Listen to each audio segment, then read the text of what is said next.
Hello everyone, welcome to my YouTube channel learn SST with PM. आज मैं मधु शर्मा आपके लिए हमारा जो टॉपिक है उसको आगे बढ़ाऊंगी, द नेशनल मूवमेंट, जो कि क्लास 8th का टॉपिक है। आज जो नेशनल मूवमेंट पार्ट 1 की हम बात कर रहे हैं इस वीडियो में। हमने अपने प्रीवियस वीडियो में इसके बारे में कुछ हद तक डिस्कस किया है, तो आज हम अपने टॉपिक को आगे बढ़ाएंगे। आज हम बात करेंगे इसमें स्प्लिट इन द कांग्रेस की, कांग्रेस में किस तरह से जो स्प्लिट हुआ था, और प्री इंडिपेंडेंस ईरा के बारे में हम बात करेंगे कि किस तरह से उनका जो ईरा था वो किस तरह का था। एंड बात कर लेते हैं फर्स्ट, सबसे पहले हम सूरत सेशन की, जो कि 1907 में था, जो कि एक स्प्लिट इन कांग्रेस के नाम से भी जाना जाता है। अब स्प्लिट कांग्रेस क्या था एक्चुअली में, जब कलकत्ता में जब सेशन हुआ कांग्रेस का, तो सबसे पहले जब कलकत्ता में नेशनल कांग्रेस का एक सेशन हुआ था 1906 में, तो ये एक विटनेस बना था, जो कि मॉडरेट और एजर्टिव नेशनलिस्ट जो लीडर थे उनके बीच के कॉम्प्रोमाइज़ का एक तरह से विटनेस भी था ये। और जो दादा भाई नौरोजी थे, उन्होंने इस सेशन को प्रिसाइडेड किया था और उन्होंने प्रोक्लेम किया था कि इंडिया के एज अ गोल उन्होंने एक फर्स्ट टाइम उन्होंने, जो कि कांग्रेस प्रेसिडेंट के द्वारा इस तरह से किया गया था, वो ये था कि उन्होंने स्वराज को प्रोक्लेम किया था। उन्होंने इस चीज़ को डिक्लेयर किया था कि जो इंडिया का गोल है वो फर्स्ट टाइम क्या होना चाहिए, स्वराज होना चाहिए। और ऐसा पहली बार हुआ था कि किसी कांग्रेस के प्रेसिडेंट ने इस तरह का प्रोक्लेम किया हो। तो जो मॉडरेट्स थे, हालांकि उनका जो व्यू था वो, उनका मानना ये था कि स्वराज मिलना तो चाहिए लेकिन कॉन्स्टिट्यूशनल के हिसाब से मिलना चाहिए। और जबकि दूसरी तरफ जो असर्टिव नेशनलिस्ट थे, उनका मानना ये था कि जब तक कि वो गवर्नमेंट पर प्रेशर नहीं डालेंगे, स्ट्रॉन्ग प्रेशर नहीं डालेंगे, तब तक वो अपने ऑब्जेक्टिव को अचीव नहीं कर पाएंगे। तो इसका जो रिज़ल्ट था वो ये ही निकला कि इंडियन नेशनल कांग्रेस का जो सूरत में 1 साल बाद जब हुआ था सेशन, तो इसको ही सूरत स्प्लिट के नाम से जाना गया था। जो नेशनलिस्ट थे, असर्टिव नेशनलिस्ट थे, उन्होंने लाला लाजपत राय का नाम सजेस्ट किया, प्रपोज़ किया प्रेसिडेंट ऑफ सूरत सेशन के लिए।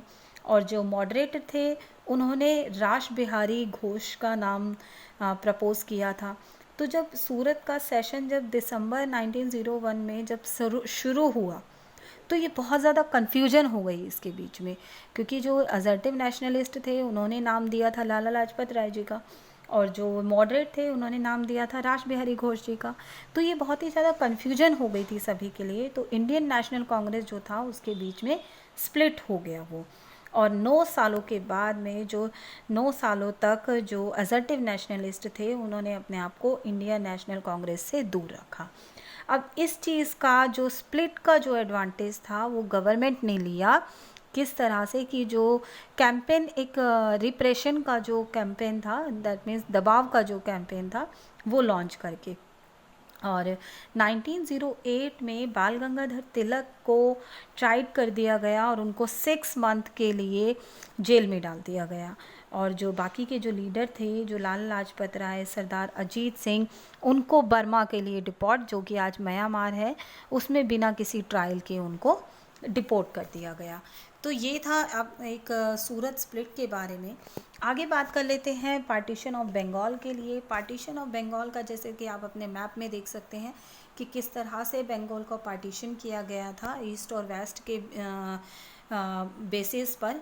और पार्टीशन ऑफ बंगाल था क्या एक्चुअली में, लॉर्ड कर्जन जो था उस टाइम पर गवर्नर जनरल थे हमारे इंडिया में। 1899 टू 1905 का जो टाइम पीरियड था, लॉर्ड कर्जन उस टाइम पे गवर्नर जनरल था। और उसने काफ़ी सारे इस तरह के मेजर स्टेप लिए थे ताकि वो उनको जो असर्टिव नेशनलिस्ट हैं उनको इन्फ्लुएंस करने वाले, कि जो हमारे असर्टिव नेशनलिस्ट थे उन्होंने बहुत ज़्यादा इससे इन्फ्लुएंस भी हुए।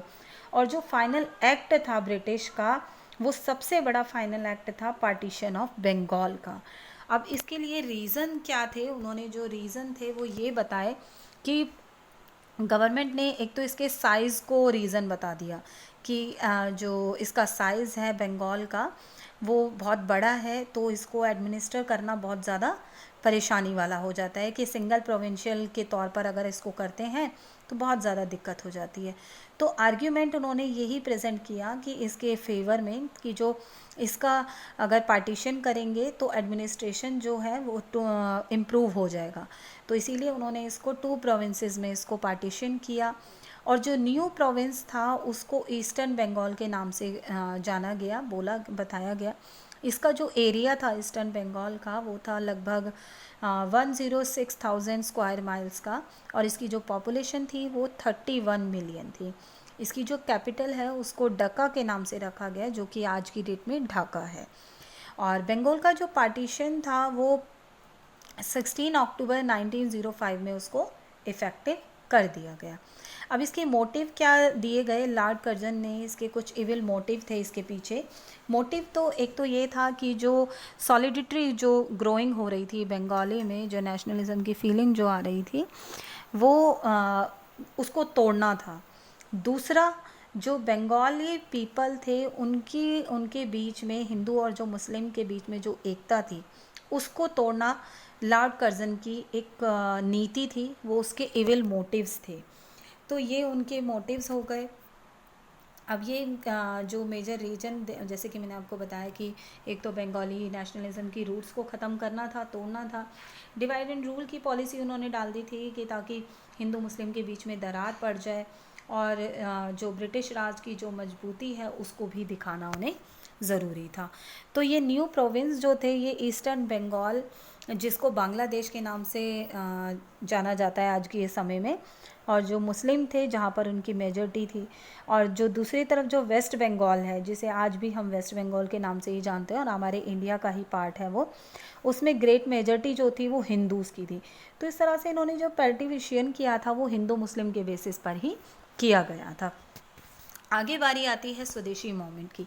स्वदेशी मूवमेंट क्या था, जब पार्टीशन की आग तो हमारे इंडिया में पूरी तरह लगी चुकी थी, लोग बहुत ज़्यादा भड़के हुए थे और हालांकि इसमें कुछ एक फिटिंग रिप्लाई भी था क्योंकि ब्रिटिश जो शरारती उन्होंने बहुत ज़्यादा इस तरह से उन्होंने किए थे काम, और जो लोगों जो हमारे इंडिया के जो लोग थे, हमारी जो कम्युनिटीज़ थी, उनके बीच में भी इन्होंने फूट डाल दी थी। बहुत ज़्यादा चारों तरफ जो था अपसग फैला हुआ था और इसमें उसके लिए एक स्वदेशी स्टार्ट किया गया, मूवमेंट स्टार्ट किया गया। जो भी हमारी कम्युनिटीज़ थी उसमें मूवमेंट, एक स्वदेशी मूवमेंट स्टार्ट किया गया और बायकट मूवमेंट्स को।